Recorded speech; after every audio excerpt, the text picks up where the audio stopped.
গ্রীষ্মের সবুজ ম্যাপেল পাতাগুলো শরতের হাওয়া লেগে রং বেরঙের হয়ে কানাডায় ফল সিজন নিয়ে আসে। তারপর এই রঙিন প্রকৃতি শীতের ঝাপটায় রং হারিয়ে রূপসী ম্যাপেল গাছগুলোকে শীর্ণ জীর্ণ করে দেয়। দেখে মনে হয় মৃতপ্রায় দশা। পাতাবিহীন এই গাছগুলোর রান্না করার কাজ না থাকলেও ভিতরে ভিতরে কিন্তু ম্যাপেল রস তৈরি করার কাজটা চলতেই থাকে। প্রাক বসন্ত যখনই রাতের ঠান্ডাটা বজায় রেখে দিনের তাপমাত্রা বাড়াতে শুরু করে, ম্যাপেল রস বাইরে আসার আদর্শ সময় হয়। মার্চ মাসের এই প্রাক বসন্তে কানাডার কিছু ফার্ম ম্যাপেল ফেস্টিভ্যাল অর্গানাইজ করে ম্যাপেল সিরাপ তৈরি দেখার সুযোগ করে দেন। আজকের দিন যাপনের গল্পে থাকছে এই রকমই এক ফেস্টিভ্যালের অভিজ্ঞতার কথা। তার পাশাপাশি অতীতে কানাডার গ্রাম কেমন ছিল সেটা দেখারও সুযোগ হয়েছিল সেদিন। নমস্কার, আমাদের চ্যানেলে স্বাগত জানিয়ে আজকের ভিডিও শুরু করছি। খেজুর রস থেকে খেজুর গুড় তৈরি করা ছোটবেলায় আমরা দেখেছি। ম্যাপেল সিরাপ খাবার সময় ছেলেকে যখনই সেই সবের কথা বলি সেভাবে ঠিক বুঝতে পারে না। ম্যাপেল সিরাপ বানানো দেখাতে পেলে হয়তো কিছুটা বুঝতে পারবে। এখন মার্চের দ্বিতীয় সপ্তাহ শুরু হয়েছে। মার্চ মাসে এখানে স্কুলগুলোতে এক সপ্তাহর মার্চ ব্রেকের ছুটি পড়ে। সেই ভেবেই এবারের মার্চ ব্রেকে আমাদের শহর মিসিসাগা থেকে 70 কিলোমিটার মতো দূরে এক কনজারভেশন এরিয়ায় ম্যাপেল ফেস্টিভ্যাল দেখতে যাচ্ছি আজ। আমরা ফার্মটাতে ঢোকার কিছুক্ষণ আগে থেকেই রিমঝিম করে তুষারপাত শুরু হয়েছে। এই তুষারপাতের মধ্যে চারপাশের গ্রাম্য পরিবেশটা অপূর্ব লাগছে। এখানকার ভলেন্টিয়াররা পুরনো দিনের আবহ তৈরি করার জন্যই তখনকার দিনের মতো বেশভূষাতে চারপাশে ঘুরে বেড়াচ্ছে। ওনাদেরকে দেখে মনে হচ্ছে টাইম মেশিনে করে আমরা মনে হয় 200 বছর আগের একটা গ্রামে চলে এসেছি। প্রথমে এলাম ম্যাপেল সিরাপ তৈরি দেখতে। বয়স্ক ভদ্রলোক ম্যাপেল সিরাপ তৈরির পদ্ধতি নিয়ে অনেক কিছু বললেন। আগেকার দিনে কাঠের জালে ঘন করা হতো রসটাকে। এইভাবে করাতে অনেক সময় লেগে যেত, সেই জন্য এখন অন্য প্রসেসে হয়। ওনার কাছ থেকে জানতে পারলাম এই ফার্মের ভেতরেই এক জায়গাতে নতুন প্রসেসের ম্যাপেল সিরাপ তৈরি করার ফ্যাক্টরি একটা আছে। সারা পৃথিবীতে অনেক দেশেই ম্যাপেল গাছ আছে, কিন্তু নর্থ আমেরিকা মহাদেশের এই উত্তর পূর্ব অংশের আবহাওয়াতেই ম্যাপেল সিরাপ তৈরি করার উপযোগী ম্যাপেল রস পাওয়া যায়। এখান থেকে বেরিয়েই আমরা গ্রামটা ঘুরতে চলে এলাম।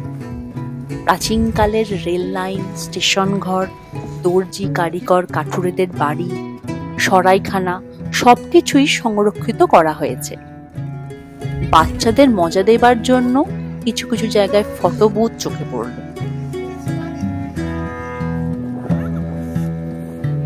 ট্রেন লাইনের ওপর দিয়ে হাঁটতে হাঁটতে স্টেশন ঘরের কাছে আসতেই দেখলাম ট্রাক ড্রাইভার ট্রাক নিয়ে গ্রামের রাস্তা দিয়ে আস্তে আস্তে এগিয়ে আসছেন। আমরাও গ্রামটা দেখে নিয়ে ওটায় চড়ব। ট্রাকটা চলে যাবার পর পাশে রাখা একটা বোর্ডে চোখ পড়ল। রাস্তায় অনেকগুলোই এরকম বোর্ড পেলাম। এগুলোতে মাল্টিপল চয়েস প্রশ্ন এবং কাঠের ম্যাপেল পাতা ঢাকা দেয়া উত্তর লেখা আছে। অর্গানাইজারটা মার্চ ব্রেকে এইভাবেই বাচ্চাদের জন্য যেরকম মজার খেলার ব্যবস্থা করেছেন, সেরকম ম্যাপেল গাছ সম্পর্কিত বহু তথ্য দিয়ে দিয়েছেন। গুটি গুটি পায়ে স্টেশন ঘরটাতে এসে পুরনো ইতিহাসের পাতার অনেক কিছু চোখ টানল। পুরনো টিকিট, ট্রেনের ফটো, স্টেশন ঘরটির 1940 সালের ছবি সযত্নে দেওয়ালে ঝুলছে। আর ভলেন্টিয়াররা ভিজিটারদের সব রকম প্রশ্নের উত্তর দেবার চেষ্টা করছেন।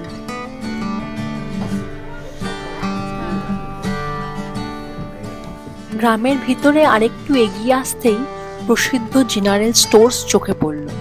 মিউজিয়ামের মতো করে অনেক পুরনো জিনিস সংরক্ষণ করা হয়েছে। 40 লিটার রস থেকে 1 লিটার ম্যাপেল সিরাপ তৈরি করা যায়। আর একটা জিনিস শুনে তো ভীষণই আশ্চর্য হয়ে গেলাম, 1 কাপ ম্যাপেল সিরাপে 1 কাপ দুধের থেকেও বেশি ক্যালসিয়াম থাকে। এইরকম ছোট ছোট অজানা তথ্য জানতে পেরে খুব ভালো লাগছে। মনে হচ্ছে যেন আশাটা সার্থক হয়েছে। স্টোরটি থেকে ম্যাপেল সিরাপ দিয়ে বানানো চকলেট এবং আরো কিছু রকমের চকলেটও পাওয়া যাচ্ছে। ভলেন্টিয়াররা এগুলো বিক্রি করছেন। আমরা ম্যাপেল চকলেট খেয়ে দেখলাম।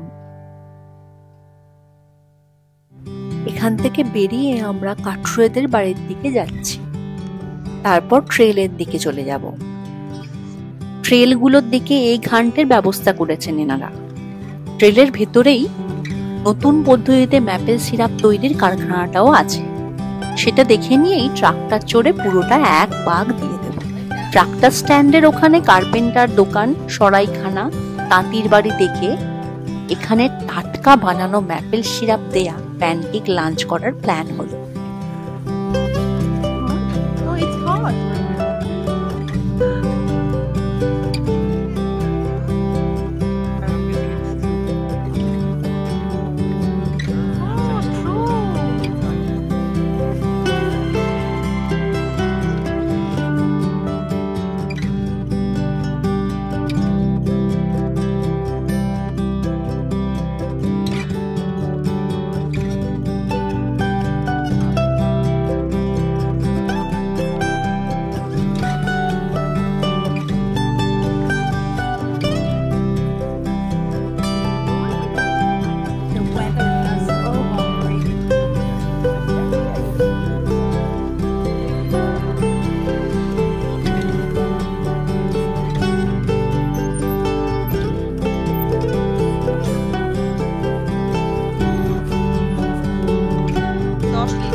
আজকের মতো এখানেই শেষ করছি।